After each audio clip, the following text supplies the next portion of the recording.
Ani kaka donge magi pesa dia jowa kwano maber. Donge mae ni mami ade. Globally, the share of women in paid employment outside the agricultural sector has continued to increase slowly and reached 41% in 2008. But women in some regions are seriously lagging behind. In Africa, according to Millennium Development Report, only 20% of those employed outside agriculture are women.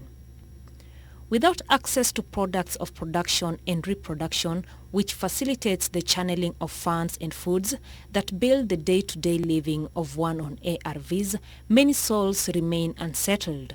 This raises the question of how does a woman living within the tropics, engulfed by HIV/AIDS scourge as a patient, and non-parental caretaker struggle to remain afloat?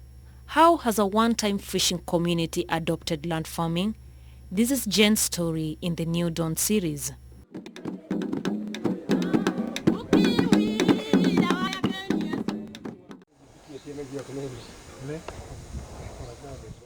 Behind this silent bush, there is an industry.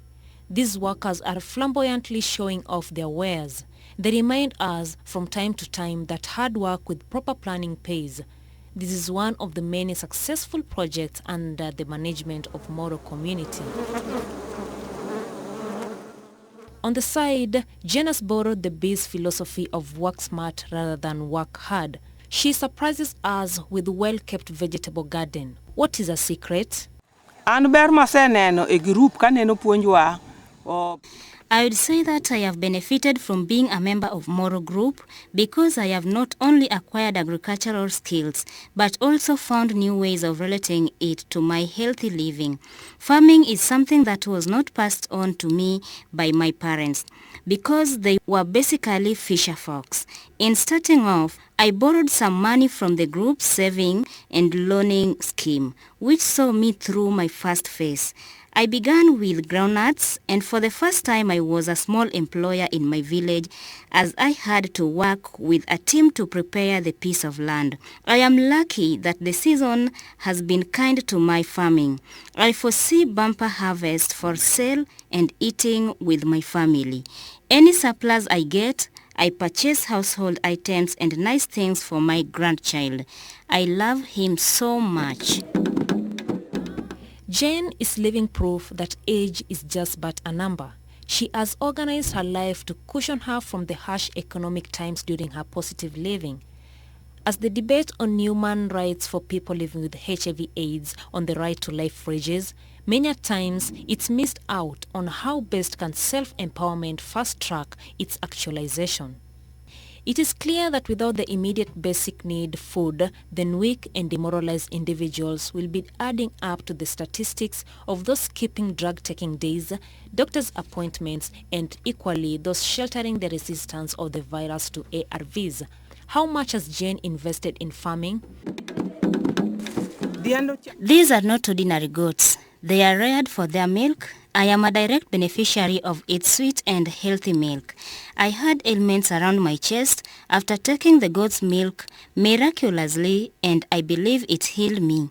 There is nothing as therapeutic as taking your morning tea enriched with goat's milk. It has kept me healthy and young. Just like my groundnut farm, I have from time to time sold one or two when in dire pressing need of finances. The Goat Project has also helped me settle my loans and comfortably take public means to hospital.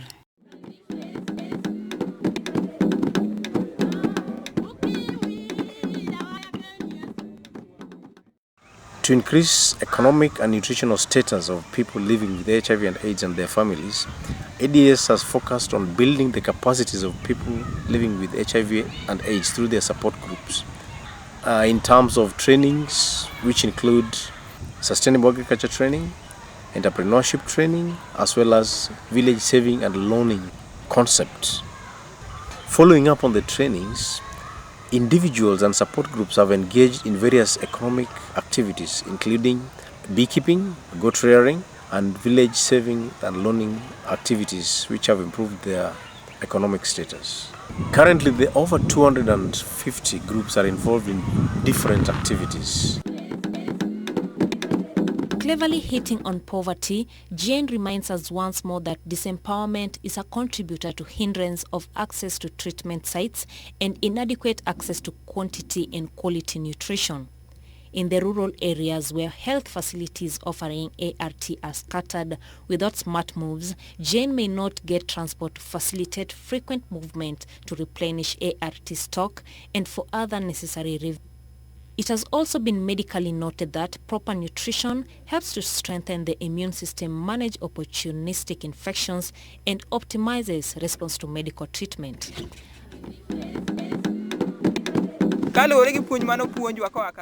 ADS Nyanza took their time to teach us about how to take care of ourselves through farming, which has contributed largely to our treatment scheme. Many of our members have something to show off for. In comparison to our current blessings, many people living with HIV/AIDS were not skilled to self-sustain. I view today's world of people living with HIV/AIDS is better in Moro community. Despite the fact that we are living positively, we are far more development conscious more than those who do not know their status.